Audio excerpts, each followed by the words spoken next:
الحمد لله نحمده ونستعينه ونستغفره ونعوذ بالله من شرور أنفسنا ومن سيئات أعمالنا من يهده الله فلا مضل له ومن يضلل فلا هادي له أشهد أن لا إله إلا الله وحده لا شريك له وأشهد أن محمدًا عبده ورسوله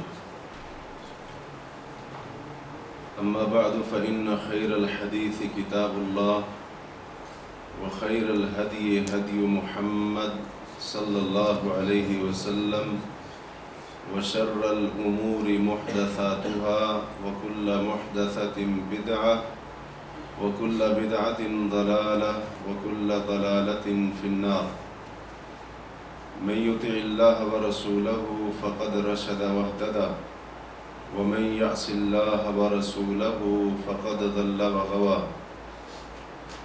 يا أيها الذين آمنوا اتقوا الله حق تقاته ولا تموتن إلا وأنتم مسلمون يا أيها الناس اتقوا ربكم الذي خلقكم من نفس واحدة وخلق منها زوجها وبث منهما رجالا كثيرا ونساء واتقوا الله الذي تساءلون به والأرحام إن الله كان عليكم رقيبا يا أيها الذين آمنوا اتقوا الله وقولوا قولا سديدا يصلح لكم أعمالكم ويغفر لكم ذنوبكم ومن يطع الله ورسوله فقد فاز فوزا عظيما اللهم صل على محمد وعلى آل محمد كما صليت على إبراهيم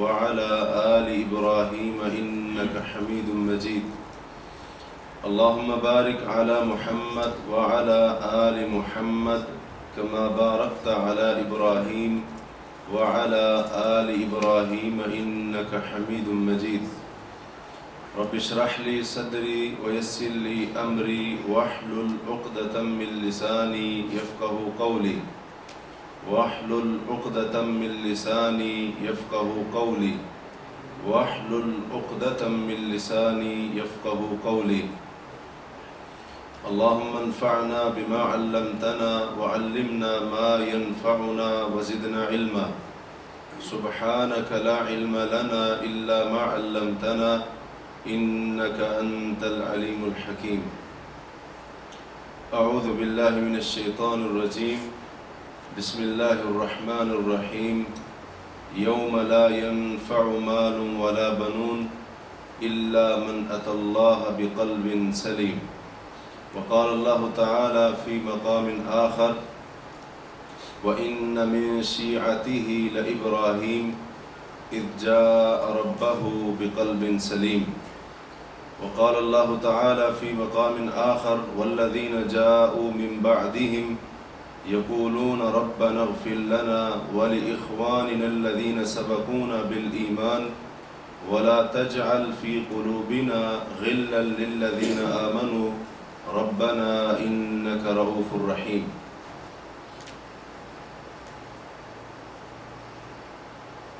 انسانی جسم کے اعضاء میں سے انسان کے دل کو بہت زیادہ اہمیت حاصل ہے۔ جسم کا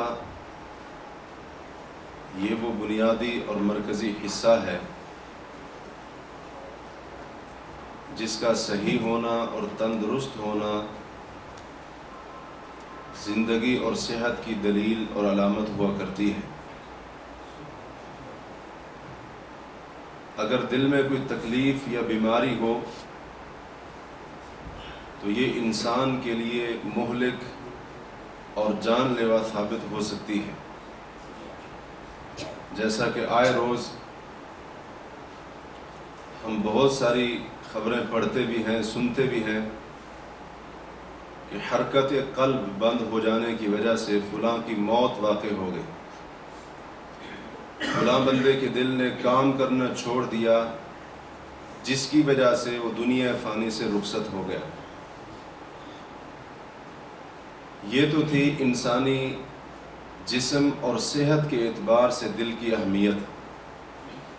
اسی وجہ سے دل کو اشرف الاعضاء کہا جاتا ہے کہ تمام جسم کے تمام اعضاء اور حصوں میں سے افضل اور اشرف حصہ دل ہے۔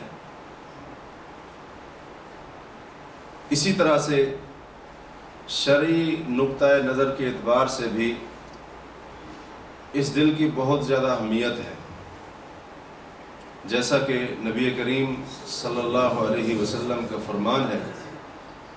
صحیح بخاری اور صحیح مسلم میں حضرت نعمان بن بشیر رضی اللہ عنہ کی روایت ہے کہ آپ علیہ الصلوۃ والسلام نے فرمایا الا وان فی الجسد مضغہ اذا صلحت صلح الجسد کلہ، لوگوں یاد رکھو جسم کے اندر گوشت کا ایک ایسا ٹکڑا ہے، اگر وہ صحیح ہو جائے تو پورا جسم صحیح ہو جائے گا۔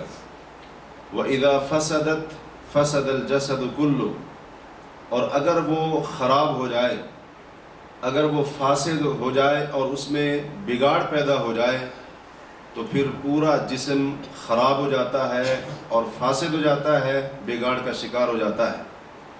فرمایا الا وہی القلب، یاد رکھو وہ گوشت کا ٹکڑا انسان کا دل ہے۔ یعنی اگر انسان کا دل صحیح ہے تو انسان بھی صحیح ہے، اور اگر دل کے اندر فتور پیدا ہو چکا ہے، خرابی اور بگاڑ نے جگہ بنا لی ہے، تو پھر انسان کے جسم کا خود انسان کا صحیح ہونا یہ ممکن نہیں ہے۔ اسی طرح سے مسند احمد میں نبی کریم علیہ الصلوۃ والسلام کا ایک اور فرمان ہے جس میں آپ صلی اللہ علیہ وسلم نے فرمایا کہ لا یستقیم ایمان عبد حتی یستقیم قلبہ، کہ بندے کا ایمان اس وقت تک درست نہیں ہو سکتا، اس وقت تک سیدھا اور قائم نہیں رہ سکتا جب تک کہ بندے کا دل صحیح نہ ہو۔ تو نبی کریم علیہ الصلوۃ والسلام نے دل کے صحیح ہونے کو بندے کے ایمان کے درست ہونے کی علامت قرار دیا ہے۔ مطلب بالکل واضح ہے، اگر دل صحیح ہوگا تو بندے کا ایمان بھی باقی ہے، بندے کا ایمان بھی صحیح سلامت ہے، اور اگر انسان کا دل سیدھا نہیں ہے تو پھر ایمان کا باقی رہنا، قائم رہنا یہ بھی ممکن نہیں ہے۔ اسی طرح سے اللہ تبارک و تعالی فرماتے ہیں سورہ حج میں کہ فَإِنَّهَا لَا تَعْمَى الْأَبْصَارُ وَلَكِنْ تَعْمَى الْقُلُوبُ الَّتِي فِي الصُّدُورِ، یاد رکھو بعض اوقات ایسے ہوتا ہے یا اکثر اوقات ایسے ہوتا ہے کہ بندے کی نگاہیں یا لوگوں کی نگاہیں اندھی نہیں ہوتی ہیں، وَلَكِنْ تَعْمَى الْقُلُوبُ الَّتِي فِي الصُّدُورِ، وہ دل جو سینے کے اندر موجود ہے وہ بعض دفعہ یا اکثر اوقات وہ دل نابینا اور اندھے ہو جایا کرتے ہیں۔ جب یہ دل نابینا ہو جائے، جب انسان کا سینے میں دھڑکتا ہوا دل اندھا ہو جائے، نابینا ہو جائے، تو پھر اس انسان کی آنکھیں بھی پتھر بن جاتی ہیں، اور اس کے سامنے بڑے سے بڑا عبرت انگیز واقعہ کیوں رونما نہ ہو، اس بندے کی آنکھ کے اندر عبرت نہیں آتی ہے۔ یہ بندہ پھر سب کچھ اپنی آنکھ سے دیکھتا ہے لیکن اس سے عبرت اور نصیحت حاصل نہیں پکڑتا ہے۔ یہ کب ہوتا ہے؟ جب سینے میں موجود دل اندھا ہو جاتا ہے، نابینا ہو جایا کرتا ہے، اور اس کی بصیرت اور اس کی فہم اور اس کا غور و فکر کرنے کا مادہ انسان سے رخصت ہو جاتا ہے۔ اسی طرح سے اللہ تبارک و تعالی سورہ اعراف کے اندر فرماتے ہیں کہ ہم نے جہنم کے لیے بہت سارے لوگوں کو پیدا کیا ہے، ان کے کیا اوصاف ہوتے ہیں؟ اللہ فرماتے ہیں لہم قلوب لا یفقہون بہا، ان کے دل تو ہوتے ہیں لیکن ان کے ساتھ سمجھتے نہیں ہیں، کان ہوتے ہیں حق بات کو سنتے نہیں ہیں، آنکھیں ہوتی ہیں لیکن حق بات کو دیکھتے نہیں ہیں۔ اللہ فرماتے اولئک کالانعام بل ہم اضل، جس کے پاس دل ہو اور وہ اس دل سے سمجھنے کی کوشش نہ کرے، اپنے دل کے اندر غور و فکر نہ کرے، سوچ بچار نہ کرے، تدبر اور تفکر نہ کرے، اور اپنے کانوں کا بھی صحیح استعمال نہ کرے، اپنی نگاہوں کا بھی صحیح استعمال نہ کرے، اللہ فرماتے ہیں یہ لوگ چوپایوں کی طرح ہیں بلکہ ان سے بھی بدتر ہیں۔ وَأُولَئِكَ هُمُ الْغَافِلُونَ، اور یہی لوگ غافل ہیں۔ تو دیکھیں جب انسان اس دل کا صحیح استعمال نہیں کرتا ہے تو وہ انسان جو اشرف المخلوقات کہا جاتا ہے، جسے بہترین مخلوق کہا جاتا ہے اور اس کا لقب دیا جاتا ہے، جب یہ اپنے دل کا صحیح استعمال نہیں کرتا ہے، اللہ فرماتے ہیں ایسا بندہ چوپایا بلکہ اس سے بھی زیادہ بدتر ہے۔ تو یہ دل کی اہمیت ہے۔ ہمارے جسم کے اندر، ہمارے بدن کے اندر دل یہ مقام اور حیثیت رکھتا ہے، اس لیے شریعت مطہرہ نے ہمارے دل کا بڑا خیال رکھا ہے، اور اس کے بارے میں قرآن مجید کے اندر بھی، صحیح احادیث کے اندر بھی بہت ساری احادیث ہمیں ملتی ہے جن کے اندر دل کی مختلف کیفیات اور دل کے مختلف حالات کو بیان کیا گیا ہے۔ اسی طرح سے دل کے مختلف اوصاف، اس کی صفات اور خوبیوں کو بھی ہمارے سامنے رکھ دیا گیا ہے تاکہ ہم میں سے ہر بندہ غور کرے کہ میرے دل کے اندر کون سا وصف اور کون سی خوبی پائی جاتی ہے۔ انہی اوصاف میں سے ایک بڑا اہم وصف جو قرآن کریم کے اندر اللہ تبارک و تعالی نے دل کا بیان فرمایا ہے وہ یہ ہے کہ بندے کا دل قلب سلیم ہونا چاہیے۔ قلب سلیم ہونا چاہیے۔ قلب سلیم کیا ہوتا ہے؟ اگر ہم اس کا اردو میں معنی کریں تو قلب کا معنی ہوتا ہے دل، اور صحیح سلیم کا معنی ہوتا ہے جو صحیح سلامت ہو، بالکل درست ہو، اور اس کے اندر کسی قسم کا عیب، کوتاہی یا اسی طرح سے کمی نہ ہو۔ لیکن شریعت کی اصطلاح میں قلب سلیم کیا ہوتا ہے، تاکہ ہم اس بات کو سمجھیں اور ہم غور کریں کہ کیا ہمارا دل قلب سلیم کے اوصاف رکھتا ہے؟ کیا ہمارے دل کی حالت بھی وہی ہے، کیفیت بالکل وہی ہے جو ایک قلب سلیم کی ہونی چاہیے؟ کیونکہ اللہ کے ہاں سرخرو اور کامیاب انسان وہی ہے جو صاحب قلب سلیم ہے، جس کا دل قلب سلیم ہوگا اور جس کے دل کے اندر قلب سلیم والے اوصاف پائے جائیں گے۔ اس کے بارے میں علماء کی عبارات مختلف بھی ہیں، متعدد بھی ہیں کہ قلب سلیم سے کیا مراد ہے۔ مختلف اقوال میں سے ایک قول یہ بھی ہے کہ قلب سلیم سے مراد وہ دل ہے جس دل کے اندر شرک نہ ہو۔ جو دل شرک سے پاک اور بیزار ہے وہ قلب سلیم ہے۔ دوسرا قول یہ بھی ملتا ہے کہ جس دل کے اندر کفر نہ پایا جاتا ہو وہ بھی قلب سلیم کے زمرے میں آتا ہے۔ تیسرا قول یہ ہے کہ جو دل منافقت اور نفاق کی بیماری سے پاک ہو یہ بھی قلب سلیم ہے۔ اور چوتھا قول یہ بھی ملتا ہے کہ جو دل تمام قسم کے شکوک و شبہات اور دین کے بارے میں اشکالات سے بالکل پاک اور صاف ہو یہ قلب سلیم ہوتا ہے۔ پانچواں قول اس صورت میں ملتا ہے کہ ہر وہ دل جس کے اندر بری خواہشات نہ ہوں وہ قلب سلیم ہوتا ہے۔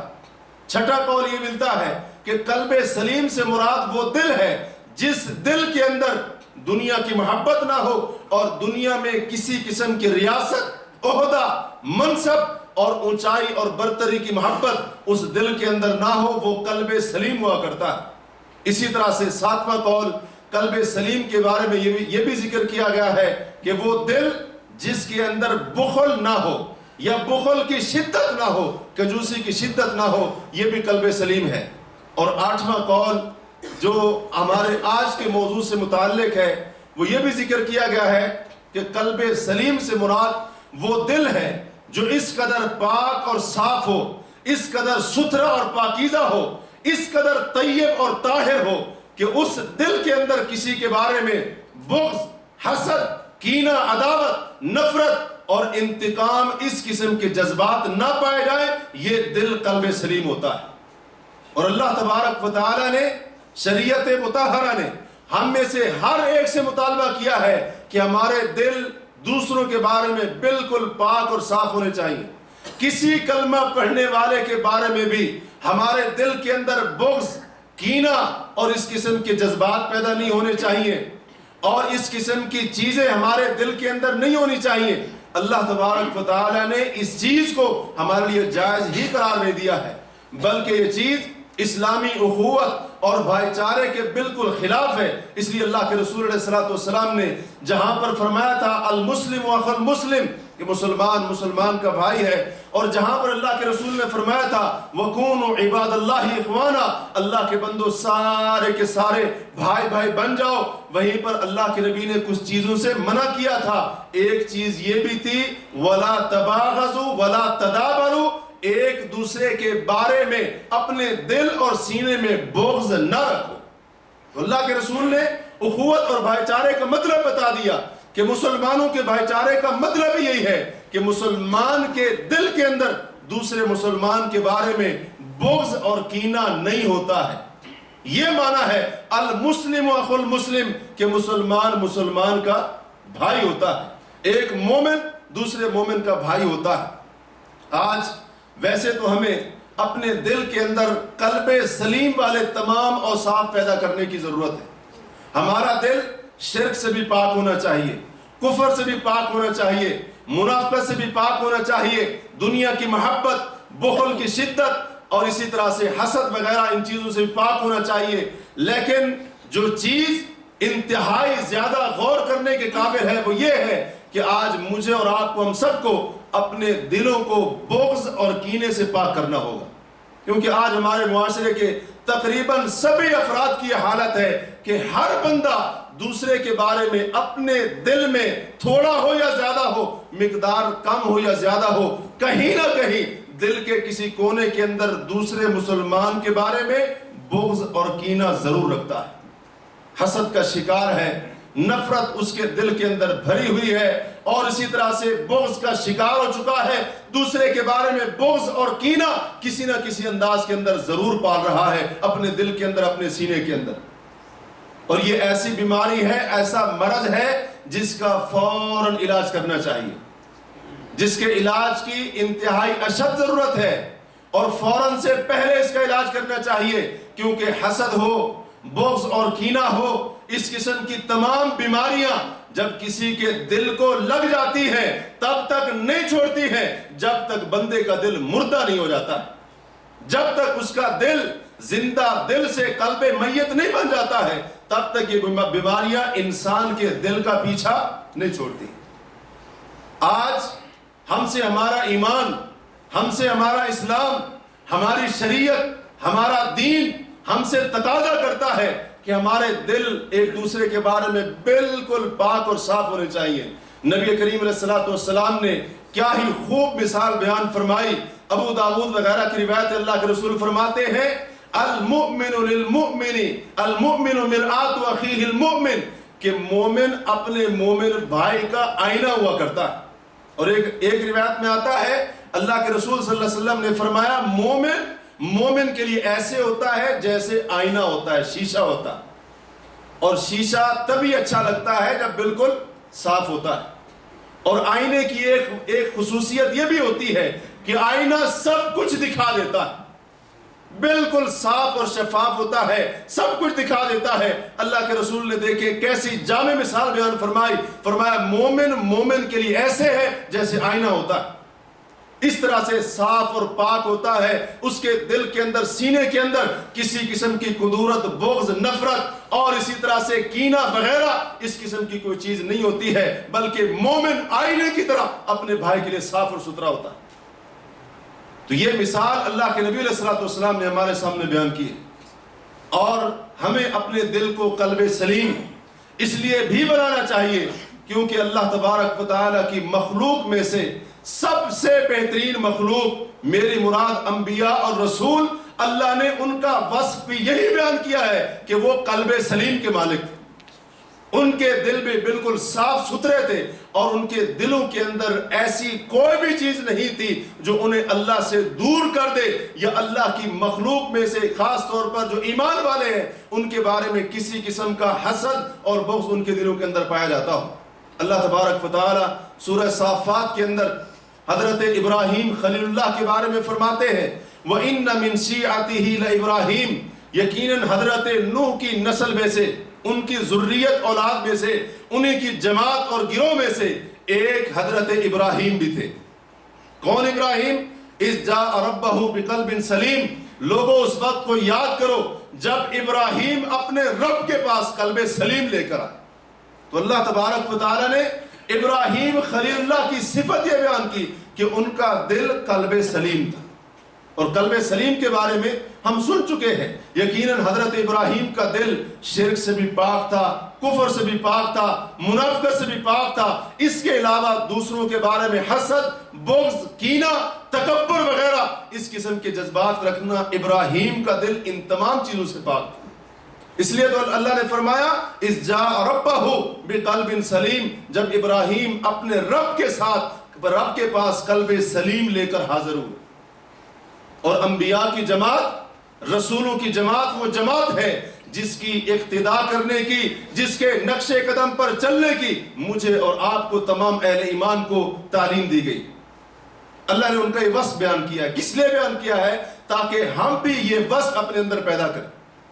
اور اسی طرح سے ہمارے جو اسلاف گزرے ہیں ان کا بھی یہ وصف اور خاصہ رہا ہے کہ ان کے دلوں کے اندر دوسروں کے بارے میں کدورت ہو، میل کچیل ہو، عجیب و غریب قسم کی باتیں ان کے دل کے اندر چل رہی ہوں، یہ ان کا وصف اور خاصہ نہیں تھا۔ بلکہ سنیے، نبی کریم علیہ السلام نے تو مومن کی صفت بیان فرمائی۔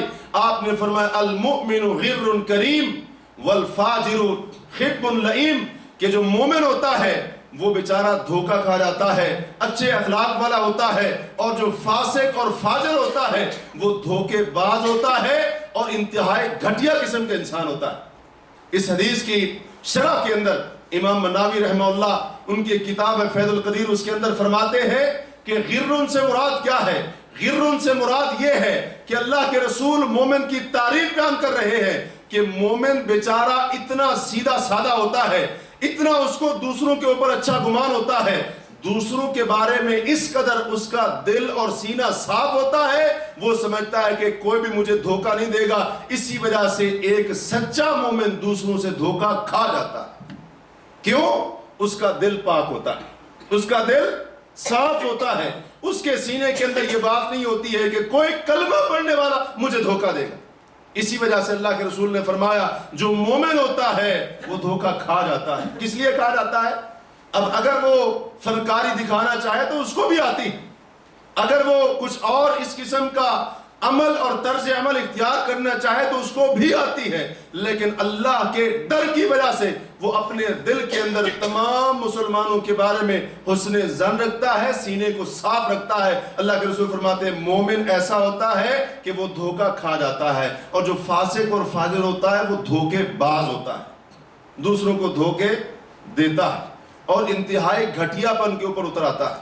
تو اللہ کے رسول نے ایک مومن کی صفت بیان کی۔ اسی طرح سے اسلاف کو دیکھیں، صحابہ کرام کو دیکھیں، ان کی بھی یہی صفت جن کے نقش قدم کے اوپر چلنے کی ترغیب ہمیں دلائی گئی۔ مثال کے طور پر سفیان بن دینار التمار رحمہ اللہ فرماتے ہیں کہ میں نے ماہان الحنفی سے پوچھا کہ مجھے اس قوم کے اعمال کے بارے میں بتائیں۔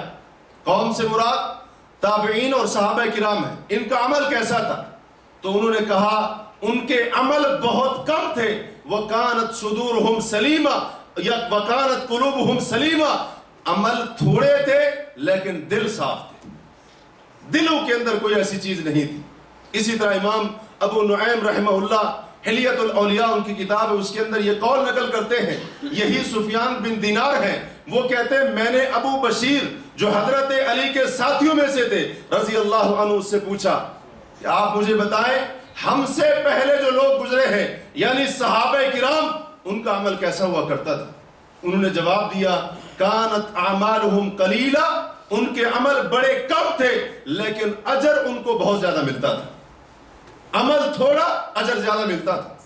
تو کہتے ہیں میں نے پوچھا ولی مذاکا، ایسا کیوں تھا؟ تو کہا کانت صدورہم سلیمہ، کیونکہ ان کے سینے اور دل دوسروں کے بارے میں صاف تھے، ان کے دلوں کے اندر کسی قسم کا ملال کسی کے بارے میں نہیں تھا، کسی قسم کی قدورت ہو، بغض، عداوت، کینہ ان کے دل کے اندر، اپنے دل کے اندر وہ پال رہے ہو، یہ صحابہ کرام کے اندر نہیں تھا۔ یہی وجہ تھی کہ عمل تھوڑا کرتے تھے اجر بہت زیادہ پاتے تھے۔ دل جب صاف ہو تو اللہ تبارک و تعالیٰ بھی دیکھیں کس قدر اپنے اس بندے کے اوپر رحم و کرم کرتا ہے۔ تو یہ وہ چیز ہے جس کا مطالبہ مجھ سے آپ سے کیا گیا ہے. آج ہم اپنے دل کی حالت کے اوپر غور کریں. کہیں میرے اور آپ کے دل کو دوسرے مسلمانوں کے بارے میں بغض اور کینہ رکھنے کی بیماری تو نہیں لگ گئی؟ ویسے یوں ہوتا ہے اگر ہلکا سا بھی یہاں پہ درد ہو نا، سینے کی وہ جگہ جہاں پر دل موجود ہے، اگر یہاں پر ہلکا سا بھی درد اٹھے انسان پریشان ہو جاتا ہے، بندہ پریشان ہو جاتا ہے. اگر رات کے 2 بجے بھی ایسا مسئلہ پیش آئے تو پھر اٹھ کر ساتھی کو جگائے گا، بھاگے گا، اسپتال جاؤ، ڈاکٹر کو دکھاؤ، دوائی لو، گولی کھاؤ، یہ کرو وہ کرو. ہلکا سا درد یہاں پر اٹھتا ہے. کیوں؟ کیونکہ جب یہاں پہ ہلکا سا درد ہوتا ہے نا، یا تھوڑی سی یہاں پہ تکلیف ہوتی ہے، تو ہمارے ذہن کے اندر وہ ساری باتیں آ جاتی ہیں کہ فلاں بندہ ایک رات ایسے سویا، ہارٹ اٹیک آیا، اس کی موت واقع ہو گئی. یہ کیوں ایسا ہوتا ہے؟ کیونکہ ہمیں اس چیز کا خوف اور خطرہ ہے، کہیں ہارٹ اٹیک نہ آ جائے، کہیں ہارٹ فیل نہ ہو جائے، کہیں حرکت قلب بند نہ ہو جائے، کہیں دل کام کرنا بند نہ ہو جائے. کیونکہ ہمیں یقین ہے اگر دل نے کام کرنا چھوڑ دیا زندگی بھی باقی نہیں رہے گی. میں یہ نہیں کہتا ہوں کہ اس قسم کی تکلیف کے اوپر بندے کو علاج نہیں کرنا چاہیے. علاج کریں، اس تکلیف کو دور کرنے کی جو کوشش کر سکتے ہیں وہ کریں. جو بیماری اور تکلیف لاحق ہے اس کا علاج کریں، اس میں کوئی بات نہیں. لیکن یہ بھی دیکھیں نا، اگر ہمارے دلوں کے اندر حسد کی بیماری ہے اس کا بھی علاج کریں، اس کا بھی علاج کریں. اگر ہمارے دلوں کے اندر دوسروں کے بارے میں بغض اور کینہ کوٹ کوٹ کر بھرا ہوا ہے، یہ بھی بیماری ہے، اس کے علاج کے بارے میں بھی سوچیں، اس کا بھی علاج کریں.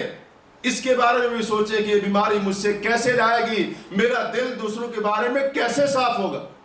اپنے دل کو پاک کرنے کی، اپنے دل کو ان تمام جو بیماریاں ہیں ان سے شفا یاب کرنے کے بارے میں سوچیں.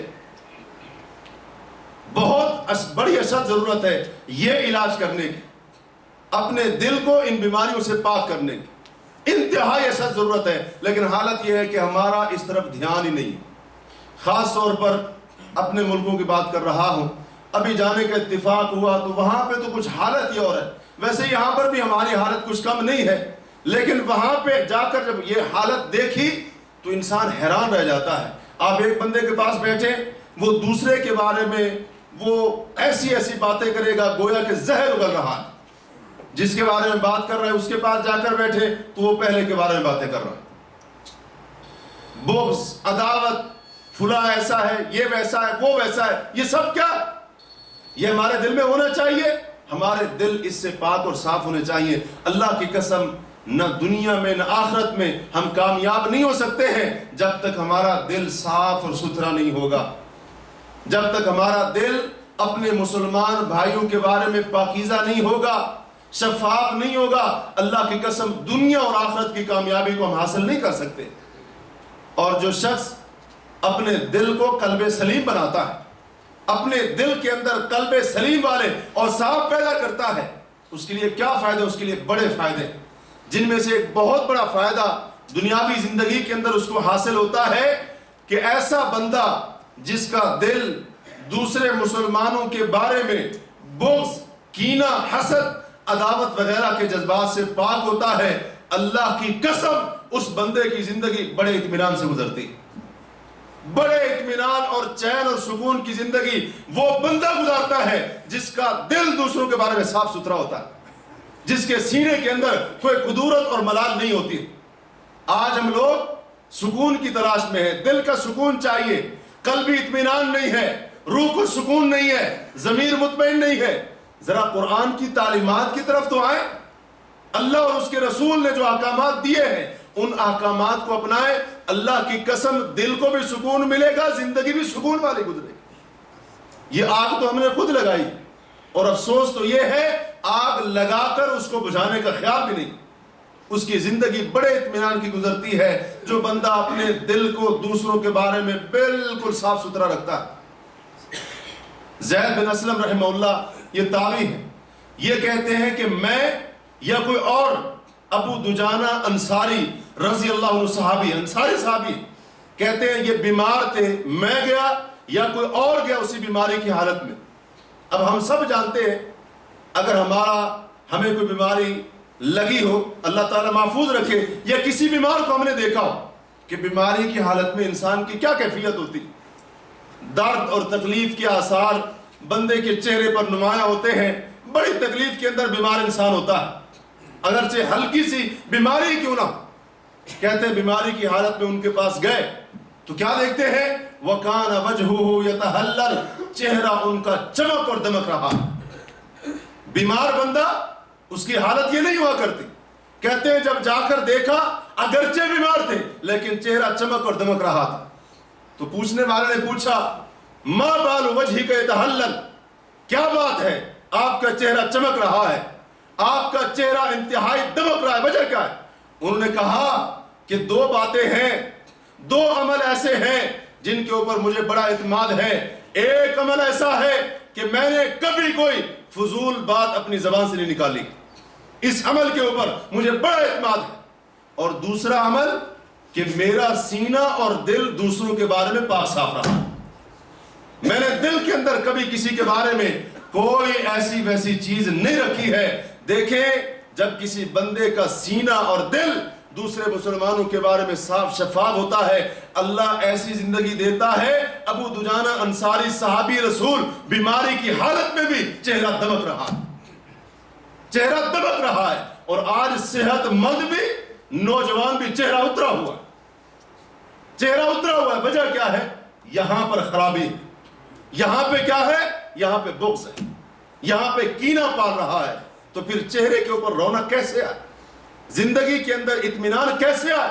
اور کسی نے سچ کہا ہے, کہا یہ جو بغض اور کینہ ہے اس کا بوجھ ہوتا ہے, وزن ہوتا ہے. جس دل کے اندر یہ بغض اور کینے کا بوجھ ہو وہ دل کبھی مطمئن نہیں ہو سکتا, اور جس کا دل مطمئن نہیں اس کی زندگی کہاں اطمینان والی گزرے. جس کا دل ہی پاک صاف نہیں ہے اس کی زندگی حیات طیبہ نہیں بن سکتی. اللہ تبارک و تعالیٰ ایک انعام بندے کو یہ دیتا ہے کہ دنیا کے اندر زندگی اللہ تبارک و تعالیٰ اس کے لیے انتہائی اطمینان بخش بنا دیتا ہے. جس کا سینہ جتنا بغض کینے اور حسد سے پاک اسی قدر اس کی زندگی کے اندر اطمینان, سعادت مندی, خوش بختی, نیک بختی, راحت, سکون, چین, یہ ساری کی ساری چیزیں اس کی زندگی کے اندر زیادہ ہوں. دوسرا فائدہ جو بندہ اپنے دل کو پاک اور صاف کر لیتا ہے اس کو یہ حاصل ہوتا ہے, اللہ کے نبی صلی اللہ علیہ وسلم نے ایسے بندے کو افضل الناس کہا کہ یہ بندہ تمام لوگوں میں سے افضل ہے جس کا دل صاف ہے, جس کے دل کے اندر کسی قسم کا غبار اور ملال اور قدورت, بغض اور کینہ کسی کے بارے میں نہیں. سنن ترمذی کی روایت ہے, حضرت زبیر بن عوام رضی اللہ عنہ اس کے راوی ہیں, کہا گیا نبی علیہ الصلوۃ والسلام نے فرمایا, اللہ کے رسول نے فرمایا افضل, اللہ کے رسول سے پوچھا گیا, بلکہ اللہ کے نبی سے سوال کیا گیا, اے اللہ کے رسول من افضل الناس, لوگوں میں سے افضل کون ہے؟ اللہ کے رسول نے فرمایا کل مخموم القلب صدوق اللسان, ہر وہ بندہ جو دل کا صاف زبان کا سچا ہو یہ افضل الناس ہے. صحابہ نے کہا اللہ کے رسول صلی اللہ علیہ وسلم صدوق اللسان عرفنا, یہ جو زبان کا سچا ہے اس کو تو ہم نے پہچان لیا کہ زبان سے سچ بولتا ہو, جھوٹ نہ بولتا ہو, غلط بیانی نہ کرتا ہو, یہ تو ہم نے جان لیا. لیکن فما مخموم القلب, دل کا صاف ستھرا, اس کا پتہ نہیں چلا. تو اللہ کے نبی صلی اللہ علیہ وسلم نے فرمایا اس سے مراد وہ بندہ ہے کہ جس کے دل کے اندر لا اثم فیہ ولا بغی ولا غل ولا حسد, اس سے مراد وہ بندہ ہے جس کے دل کے اندر نہ تو کوئی گناہ ہو, نہ کسی پر ظلم زیادتی کرنے کے جذبات اپنے منصوبے بنا رہا ہو دل کے اندر, نہ بغض ہو, نہ کسی کے بارے میں حسد ہو.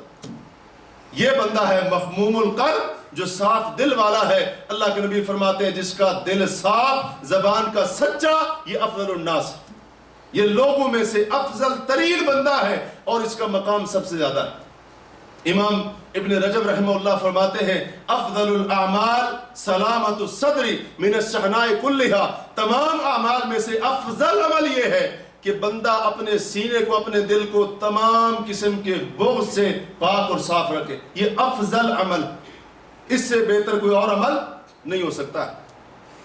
اسی طرح سے تیسرا فائدہ جو قیامت کے دن بالخصوص انسان کو حاصل ہوگا, جس کے بارے میں اللہ تعالیٰ سورہ شعراء کے اندر فرماتے ہیں یوم لا ينفع مال ولا بنون قیامت کا دن وہ ایسا دن ہے کہ جس دن کوئی مال اور اولاد کام نہیں آئے گی، نفع نہیں دے گی، اولاد بھی کام نہیں آئے گی، مال بھی انسان کو کوئی فائدہ نہیں پہنچائے گا۔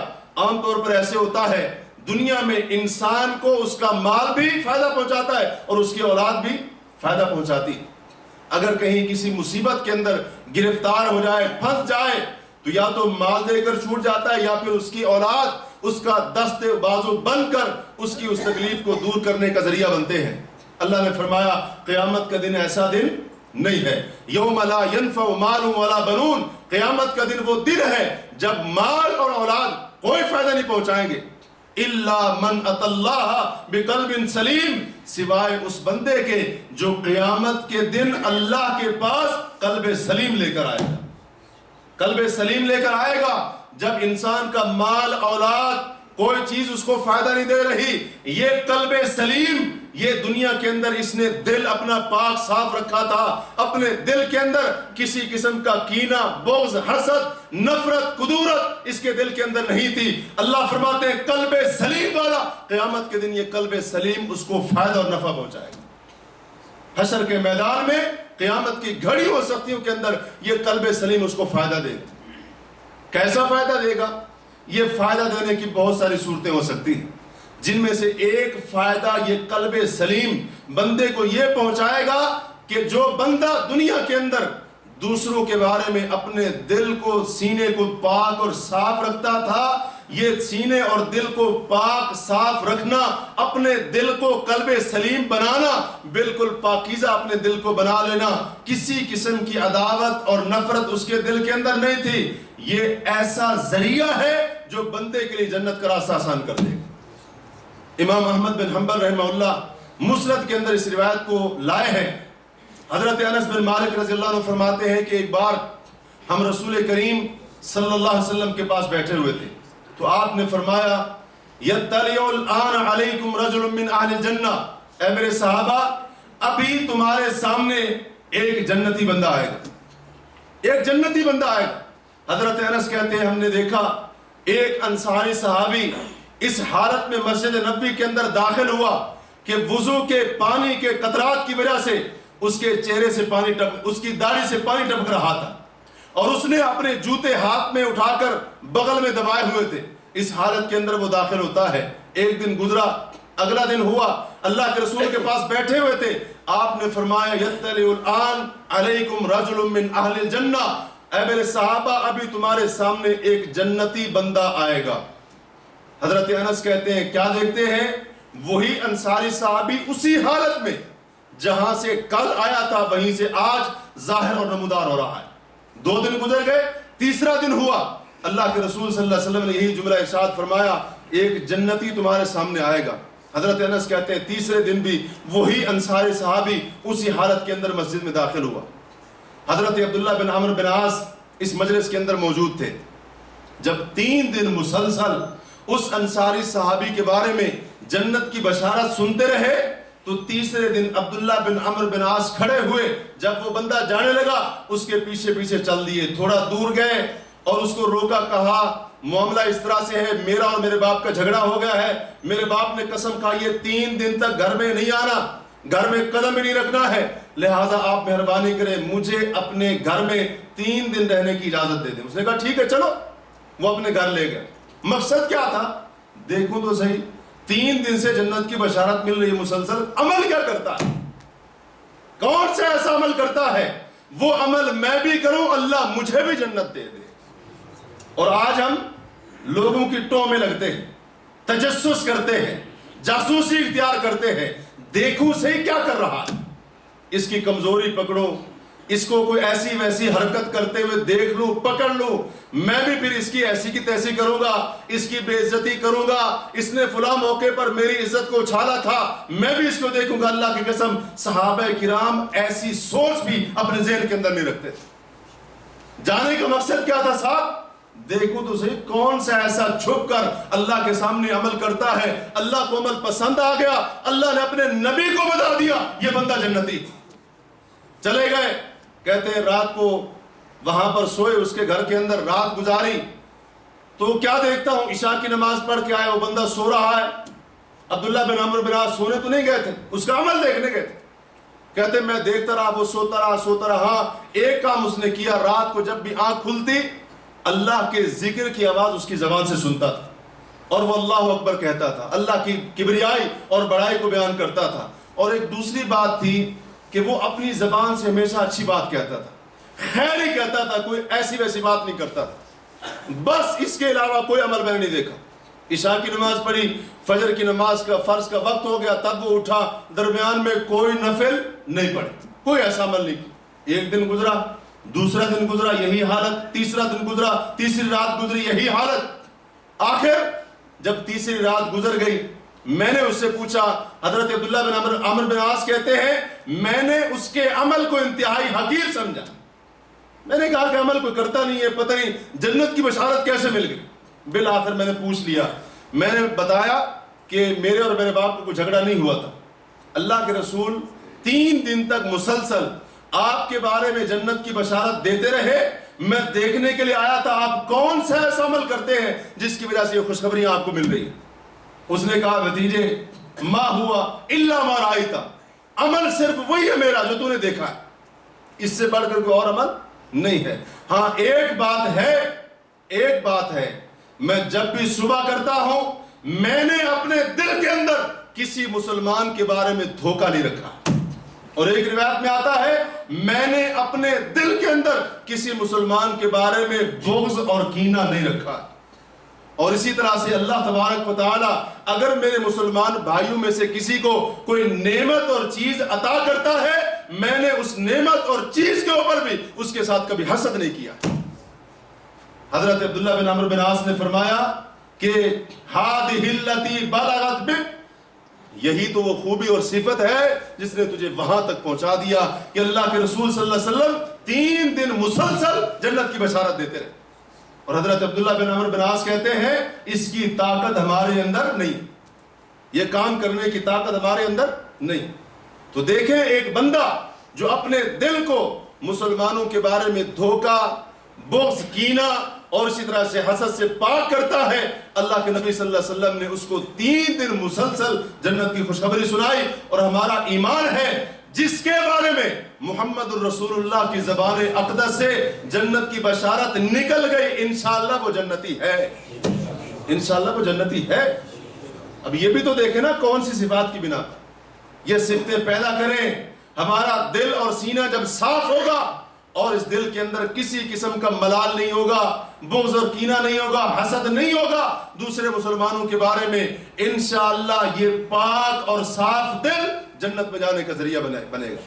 اس لیے اللہ تبارک و تعالی نے جنتیوں کی صفات میں سے ایک صفت ذکر کی ہے. اللہ فرماتے ہیں وَنَزَعْنَا مَا فِي صُدُورِهِمْ مِنْ غِلٍّ إِخْوَانًا, کہ ہم جنتیوں کے سینوں میں سے ہر قسم کے کینے اور بغض کو نکال دیں گے اور ان کو بھائی بھائی بنا کر جنت کے اندر داخل کریں گے. امام ابن عطیہ رحمہ اللہ فرماتے ہیں اللہ تبارک و تعالی اس آیت کے اندر بتا رہا ہے, کائنات کا رب خبر دے رہا ہے کہ اللہ تبارک و تعالی جنتیوں کے دلوں کو صاف کر دے گا, حتیٰ کہ ان کے دلوں کے اندر ذرہ برابر بھی بغض اور کینہ نہیں ہوگا. کیونکہ کہتے ہیں جس کے دل میں دوسروں کے بارے میں بغض اور کینہ ہوتا ہے اس کو اس کی وجہ سے سزا ملتی ہے, عذاب ملتا ہے. اور جنت کے اندر کوئی عذاب نہیں ہوگا, جنت میں نعمتیں نعمتیں ہوں گی. اللہ تبارک و تعالی جنتیوں کے سینوں سے ہر قسم کا بغض اور کینہ نکال دے گا. اس لیے بعض علماء نے کہا ہے اگر کوئی جنتی ادنا درجے والا اور کوئی دوسرا جنتی سب سے اعلیٰ درجے والا یہ نچلے درجے والا یہ نہیں کہے گا اللہ نے اس کو اتنا دے دیا مجھے اتنا کم دے دیا. دل پاک اور صاف ہو جائیں گے. اللہ تبارک و تعالی اہل جنت کے دلوں کو صاف کر دے گا. جنتی بننا ہے, اللہ کی جنت میں جانا ہے کہ نہیں؟ اللہ کی جنت میں جانا ہے. اللہ کے بندوں اپنے دلوں کو صاف کریں, اپنے دلوں کو پاک کریں اور دوسروں کے بارے میں بغض رکھنا, کینہ رکھنا, اللہ کی قسم جو بغض اور کینہ رکھتا ہے دوسرے کے بارے میں اس کا کچھ بھی نہیں کر سکتا ہے, صرف اور صرف اپنا نقصان کرتا ہے, اپنا نقصان کرتا ہے, دوسرے کا کچھ بھی نہیں بگاڑ سکتا ہے. ہاں یہ الگ بات ہے اگر عملی طور پر نقصان پہنچانے پر اتر آئے تو یہ الگ بات ہے. اور ایسا ہوتا ہے, ایسا ہوتا ہے کہ بعض اوقات یہ صرف دل تک کا معاملہ نہیں رہتا. اگر کسی بندے کا بغض اور کینہ اور حسد انتہا کو چھونے لگ جائے تو پھر وہ کیا کرتا ہے؟ دوسرے کو نقصان پہنچانے کی کوشش کرتا ہے. اور آج کل یہ جادو ٹونے کا جو مرض ہے کس وجہ سے؟ اسی وجہ سے ہے. اس کا بنیادی سبب یہی، دوسرے کے بارے میں حسد پیدا ہو گیا، بغض پیدا ہو گیا، کینہ پیدا ہو گیا، انتقام کے جذبات پیدا ہو گئے، نفرت پیدا ہو گئی. تو یہ بندہ اب کیا کر رہا ہے؟ جادو کا راستہ اختیار کر رہا ہے، ٹونا کر رہا ہے، عمل کر رہا ہے، کالا جادو ہو رہا ہے. یہ فلاں بابے کے پاس جا رہی ہے، فلاں عمل کے پاس جا رہا ہے. اور یہ جادو کرنا کرانا کیا ہے؟ کفریہ کا. تو دیکھیں نقصان ہی نقصان ہوتا ہے ایسے بندے کو. اس کے علاوہ اور بھی بہت سارے نقصانات ہوتے ہیں. اس لیے اپنے دلوں کو صاف کریں، دلوں کو صاف کریں.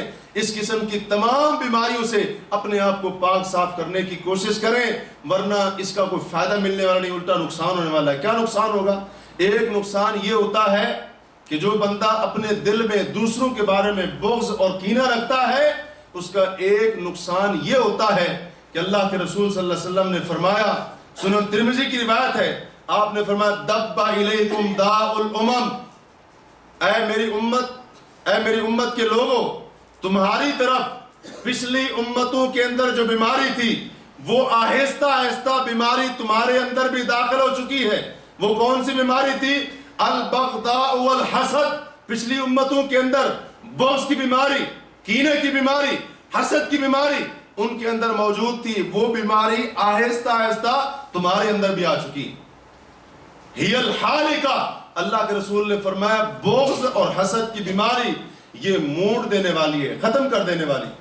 فرمایا لا اقول تہلک الشعر، میں یہ نہیں کہتا ہوں کہ بغض اور حسد انسان کے بالوں کو موڑ دیتا ہے. فرمایا ولکن تہلک الدین، یہ بغض اور حسد کی بیماری بندے کے دین کا صفایا کر دیتی ہے، بندے کے دین کا صفایا کر دیتی ہے. تو یہ اتنا خطرناک معاملہ ہے، اتنا نقصان ہوتا ہے. دوسروں کے بارے میں اپنے دل میں بغض اور کینہ پالنے والا، اس کے دین کا خاتمہ ہو جاتا ہے، اس کے دین کا صفایا ہو جاتا ہے. اس کا دین پھر آہستہ آہستہ اس کے دل سے نکلتا رہتا ہے. دیکھیں کتنا بڑا نقصان ہے، کتنا بڑا نقصان. اور یاد رکھیے سب سے بڑا نقصان یہی ہے کہ بندے کے دین کا نقصان ہو جائے، بندے کے ایمان کا نقصان ہو جائے.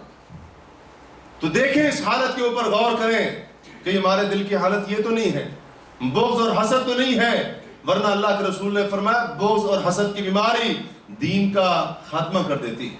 اپنے دین کو بچائیں، اپنے دین کا تحفظ کریں اور اپنے دل کو ان تمام قسم کی بیماریوں سے پاک اور صاف کریں.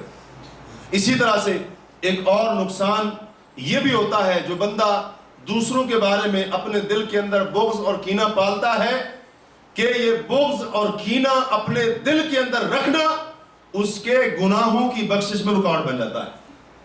اس کے گناہوں کی بخشش میں رکاوٹ بن جاتا ہے. اس کے گناہ نہیں بخشے جاتے ہیں جو اپنے دل میں دوسرے کے بارے میں کینہ اور بغض رکھتا ہے. صحیح مسلم کی روایت ہے، حضرت ابو ہریرہ اس کے راوی ہے، اللہ کے رسول نے فرمایا کہ تفتح ابواب الجنہ، جنت کے دروازے کھول دیے جاتے ہیں ہر سوموار اور جمعرات کے دن. اور ایک روایت میں آتا ہے اعمال کو پیش کیا جاتا ہے اللہ کے سامنے ہر سوموار اور جمعرات کے دن. ویسے تو روزانہ کی رپورٹ فرشتے دیتے ہیں، اور یہ سوموار اور جمعرات کو ہفتہ وار رپورٹ ہوتی ہے، سال کی بھی رپورٹ ہوتی ہے. اللہ کے رسول فرماتے ہیں ہر سوموار اور جمعرات کو جنت کے دروازے کھول دیے جاتے ہیں، اور ایک روایت کے مطابق اعمال پیش کیے جاتے ہیں.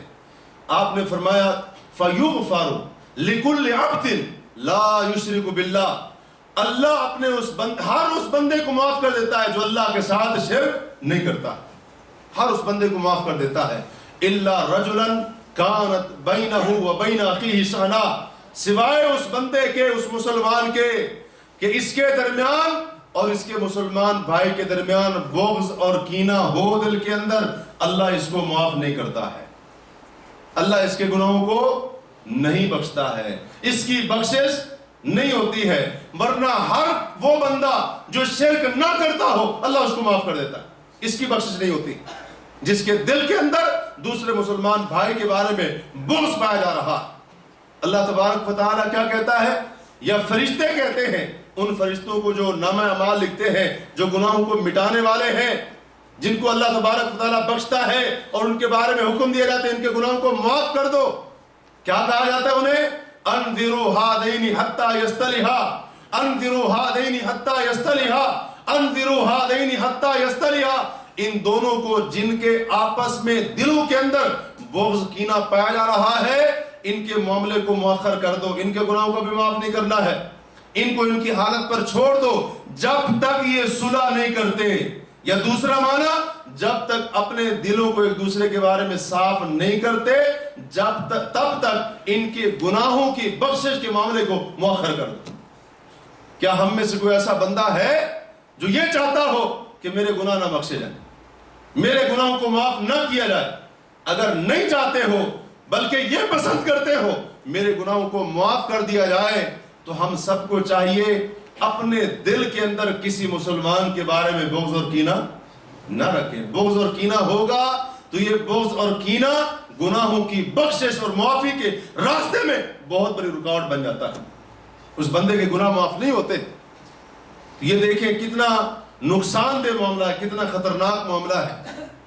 تو اس کے کچھ خطرات اور نقصان سننے کے بعد اب اس کا علاج بھی تو ہونا چاہیے۔ جی ہاں، اس کا علاج بھی موجود ہے۔ اس کا سب سے مؤثر علاج یہ ہے اللہ سے دعا کریں، اللہ تبارک و تعالیٰ سے دعا کریں۔ اگر کوئی ایسی ویسی چیز ہمارے دلوں کے اندر موجود ہے، اللہ سے دعا کریں، اللہ تبارک و تعالیٰ ہمارے دلوں کو صاف ستھرا کر دے۔ سورہ حشر کے اندر اللہ فرماتے ہیں والذین جاؤوا من بعدہم یقولون، وہ لوگ جو مہاجرین انصار کے بعد آئے وہ کہتے ہیں ربنا اغفر لنا، اے اللہ ہمارے گناہوں کو بھی بخش دے، وَلِإِخْوَانِنَا الَّذِينَ سَبَقُونَا بِالْإِيمَانِ، اور اے اللہ ہمارے ان بھائیوں کے گناہوں کو بھی معاف کر دے جو ایمان میں ہم سے سبقت لے گئے، وَلَا تَجْعَلْ فِي قُلُوبِنَا غِلًّا لِلَّذِينَ آمَنُوا، اور اے اللہ ایمان والوں کے بارے میں ہمارے دلوں کے اندر کسی قسم کا کینہ نہ رکھنا، ہمارے دلوں کے اندر ایمان والوں کے بارے میں، کلمہ پڑھنے والوں کے بارے میں کسی قسم کا کینہ باقی رہے، اے اللہ ہمارے دلوں کو ایسا نہ کرنا۔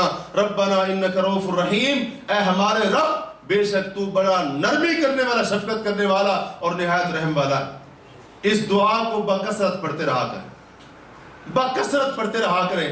دوسری دعا اللہ کے رسول کی صحیح ابن حبان کے اندر موجود ہے، ایک طویل دعا ہے، اس کے اندر آخر میں یہ الفاظ ہیں، اللہ کے رسول نے فرمایا تھا وصل السخیمۃ صدری یا وصل السخیمۃ قلبی، اے اللہ میرے سینے یا دل کے بغض اور کینے کو نکال دے۔ اللہ کے رسول صلی اللہ علیہ وسلم اللہ سے دعا کرتے تھے، اور کیا خیال ہے اللہ کے نبی کے دل کے اندر کوئی ایسی چیز ہوگی؟ حاشا وکلا، اللہ کے نبی تو ایسے نہیں تھے، آپ کے اندر تو ایسی کوئی چیز نہیں تھی۔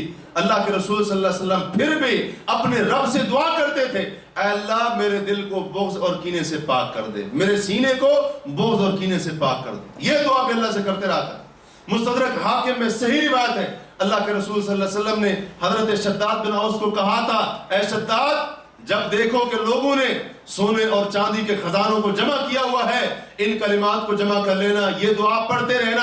اس دعا کے اندر یہ الفاظ بھی ہیں وَأَسْأَلُكَ قَلْبًا سَلِيمًا وَلِسَانًا صَادِقًا، اے اللہ میں تجھ سے قلب سلیم کی دعا کرتا ہوں، وَلِسَانًا صَادِقًا، اور سچی زبان، سچ بولنے والی زبان، اس کا تجھ سے سوال کرتا ہوں، تجھ سے دعا کرتا ہوں۔ تو پہلا اس کا علاج یہ ہے، اگر میں اور آپ اپنے دل کو بغض، حسد، کینے وغیرہ سے پاک کرنا چاہتے ہیں، اللہ سے خلوص نیت کے ساتھ دعا کریں، اللہ کے سامنے گڑ گڑائیں، سوال کریں کہ اللہ ہمارے دلوں کو، سینوں کو پاک کر دے، ہمارے دل کے اندر کوئی ایسی ویسی چیز کسی کلمہ پڑھنے والے کے بارے میں نہیں ہونی چاہیے۔ اللہ سے دعا کریں، اللہ تبارک و تعالیٰ ضرور بندے کی دعا کو قبول کر کے میرے اور آپ کے دل کو، سینے کو پاک اور صاف کر دے گا انشاءاللہ۔ دوسرا علاج کیا ہے؟ اللہ تعالیٰ قرآن کے بارے میں فرماتے ہیں وَشِفَاءٌ لِمَا فِي الصُّدُورِ، اے انسانوں، اے لوگوں، یہ قرآن تمہارے پاس آ گیا ہے۔ قَدْ جَاءَتْكُم مَّوْعِظَةٌ مِّن رَّبِّكُمْ، تمہارے پاس تمہارے رب کی طرف سے نصیحت آ گئی ہے۔ وَشِفَاءٌ لِمَا فِي الصُّدُورِ، اور جو سینے کی بیماریاں ہیں اللہ فرماتے ہیں ان کے لیے یہ قرآن شفا بن کر آیا ہے۔ اس قرآن کو پڑھیں، اس قرآن کو یاد کریں اور اس قرآن کو سمجھیں، اپنے دل اور سینے کے اندر جگہ دیں اس کو۔ اللہ کی قسم، جس سینے کے اندر، جس دل کے اندر قرآن داخل ہو جائے اور اس اس کی سمجھ فہم و فراست داخل ہو جائے، اللہ کی قسم وہ سینہ پھر شفا یاب ہو جاتا ہے، کیونکہ اللہ نے قرآن کی صفت بیان کی ہے، وہ شفاء لما فی الصدور، یہ قرآن سینے دل کی تمام بیماریوں کے لیے شفا بن کر آیا۔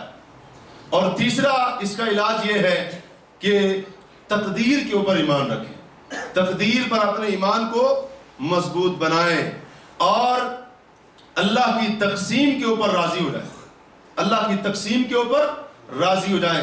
اللہ نے جس کو جو کچھ جتنا بھی دیا ہے، ہمارے دل کے اندر کوئی ایسی ویسی بات نہیں آنی چاہیے، ہمارا اس بات کے اوپر ایمان ہونا چاہیے کہ اللہ نے اگر اس کو اتنا دیا ہے تو اس کے مقدر میں یہی تھا، اگر مجھے یہ چیز نہیں دی ہے تو میری تقدیر میں ایسے ہی تھا، نہیں تو پھر الایمان بالقدر خیر و شر اس کا کیا مطلب ہے؟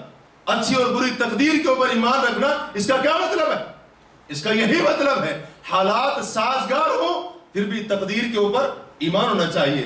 اگر بندہ تکلیف اور مصیبت کے اندر ہے یا اسی طرح سے دنیاوی اعتبار سے کسی بھی نقصان کا شکار ہے، تب بھی اللہ کی تقدیر کے اوپر ایمان ہونا چاہیے، اللہ کی تقسیم کے اوپر راضی ہونا چاہیے۔ جب بندہ اللہ کی تقسیم پر راضی ہو جاتا ہے، اللہ نے کسی کو زیادہ دیا یہ تب بھی راضی، اگر اللہ نے اس کو تھوڑا دیا معروم کر دیا یہ تب بھی اللہ کی تقسیم پر راضی، یہ ایمان رکھتا ہے یہ اللہ کی تقسیم ہے، اللہ نے اس کو زیادہ دیا اس کی حکمت ہوگی، مجھے کم دیا یہ اللہ کا فیصلہ ہے، اللہ کا صحیح، سب کے سارے فیصلے اللہ کے صحیح ہیں، درست ہیں، اور اللہ کی اس کے اندر بھی کوئی نہ کوئی حکمت ہوگی۔ جب اس طرح سے بندہ اللہ کی تقدیر پر ایمان رکھتا ہے اور اللہ کی تقسیم پر راضی ہوتا ہے، اللہ کی قسم اس کا دل حسد اور کینے سے پاک ہو جاتا ہے۔ ورنہ جب حسد اور کینہ آ جاتا ہے تو پھر کیا ہوتا ہے؟ جب حسد اور کینہ اور بغض آ جاتا ہے نا تو پھر کیا ہوتا ہے؟ بندہ تو یہاں تک بھی کہہ دیتا ہے اللہ نے فلاں کو اتنا دیا، مجھے دیا ہی کیا ہے؟ اللہ نے جو نعمتیں اس پر کی ہیں وہ بھی بھول جاتا ہے۔ اسی طرح سے ایک اور علاج یہ بھی ہے، گفتگو اچھی کریں، اپنی گفتگو کو اچھا بنائیں، اچھی بات کریں زبان کے ساتھ، کوئی ایسی ویسی بات نہ کریں کہ جس سے دوسرے کے دل کو تکلیف پہنچے۔ عام طور پر ایسے ہوتا ہے ہم نے کوئی ایسی بات کر دی، ایک لفظ ایسا نکال دیا جو سامنے والے کو پسند نہیں ہے، اور اس کی وجہ سے پھر کیا ہوتا ہے؟ اس کی وجہ سے پھر وہ بندہ، وہ سامنے والا ہمارے بارے میں بغض اور قدورت اور کینے کے جذبات پالنا شروع کر دیتا ہے۔ زبان سے اچھی گفتگو کریں، دوسروں کے دل اور ان کے سینے آپ کے بارے میں صاف ستھرے رہیں۔ اسی طرح سے ایک علاج یہ بھی ہے کہ برائی کا بدلہ اچھائی سے دیں، اور یہ سب سے مشکل کام ہے۔ اگر آپ کے ساتھ کوئی برا سلوک کر رہا ہے اس کے ساتھ بدلے میں اچھا سلوک کریں، احسن انداز سے اس کے برے سلوک کو رد کریں، اس سے اپنا دفاع کریں۔ یہ بھی ایک ذریعہ ہے جس سے ہم اس بیماری سے بچ سکتے ہیں۔ اور اسی طرح سے حلم اور بردباری، حلم اور بردباری یہ بھی ایک ایسا ذریعہ ہے کہ جس کی وجہ سے ہم اپنے سینے کو پاک اور صاف رکھ سکتے ہیں۔ اگر ہمیں کوئی اذیت پہنچاتا ہے، ہمیں کوئی ایسی ویسی بات کرتا ہے، ہمارے بارے میں کوئی اونچی نیچی بات کرتا ہے، تو ہمیں چاہیے ہم برداشت کا مادہ اپنے اندر پیدا کریں، برداشت کرنے کی قوت اپنے اندر پیدا کریں۔ حلم اور بردباری کی صفت ہمارے اندر ہونی چاہیے۔ اللہ کی قسم بہت زیادہ سکون ملتا ہے اس بندے کو اپنی زندگی کے اندر جس بندے کے اندر بردباری کی، تحمل کی، برداشت کی صفت اور خوبی ہوتی ہے۔ آخری بات وہ یہ ہے کہ روزے رکھنا بھی ایسی چیز ہے جس کی وجہ سے بندے کے دل سے ایسی تمام بیماریاں نکل جاتی ہیں۔ سنن نسائی کی روایت ہے، اللہ کے رسول نے فرمایا کہ سیام شہر صبر، صبر والے مہینے کے روزے رکھنا۔ کون سا مہینہ صبر والا؟ رمضان کا مہینہ۔ آپ نے فرمایا صبر والے مہینے کے روزے رکھنا، وَثَلَاثَةِ أَيَّامٍ مِّن كُلِّ شَهْرٍ، اور ہر مہینے کے 3 دن کے نفلی روزے رکھنا۔ اس سے مراد 13، 14، 15 یہ جو چاند کی تاریخ ہوتی ہے اس سے مراد یہ ہے۔ آپ نے فرمایا صبر والا رمضان کا مہینہ، اس کے روزے، اور ہر مہینے میں سے 3 نفلی روزے، یذہبن وحر الصدر، یہ سینے کے دل کی تمام قسم کی میل کچیل اور بیماری اور تکلیف کو دور کر دیتے ہیں۔ لیکن آج ہم لوگ رمضان کے روزے بھی رکھ لیتے ہیں، اور اس کے علاوہ اگر توفیق ہو تو بعض دفعہ کئی بندے نفلی روزے بھی رکھ لیتے ہیں، لیکن دل سے بغض اور کینہ نہیں جاتا ہے۔ وجہ کیا ہے؟ اس کا مطلب بالکل واضح ہے، کمی ہمارے روزے کے اندر ہے، ورنہ اللہ کے رسول کا فرمان حق اور سچ ہے۔ ہمارے روزے کے اندر کمی ہے، ہمارے عمل کے اندر کمی ہے، تو روزے رکھنا بھی ایسا عمل ہے جس کی وجہ سے بغض، کینہ، حسد، ایسی تمام بیماریاں بندے کے سینے سے نکل جاتی ہے اور بندے کا دل اور سینہ پاک اور صاف ہو جاتا ہے۔ اللہ تبارک و تعالیٰ سے دعا کرتا ہوں کہ اللہ وحدہ لا شریک ہم سب کو اپنے دل قلب سلیم بنانے کی توفیق عطا فرمائے۔ اللہ تبارک و تعالیٰ ہمیں اپنے دلوں کے اندر قلب سلیم کی اوصاف اور خوبیاں پیدا کرنے کی توفیق عطا فرمائے۔ اے اللہ ہم تجھ سے دعا کرتے ہیں ہمارے دلوں کو کفر، شرک، نفاق، تکبر، حسد، بغض، کینہ، ان تمام قسم کی بیماریوں سے پاک کر دے۔ اے اللہ تو ہی دلوں کو پاک کرنے والا ہے، نفس کا تزکیہ کرنے والا ہے۔ اے اللہ ہمارے نفس کا تزکیہ فرما دے، ہمارے دلوں کو پاک کر دے، ہمارے سینوں کو شفاف کر دے۔ اے اللہ ہمارے دلوں کے اندر آپس کی محبت اور الفت کو پیدا کر دے، ہمارے دلوں سے ہر قسم کی نفرت، کدورت، عداوت، انتقام کے جذبات وغیرہ ان چیزوں کو نکال دے۔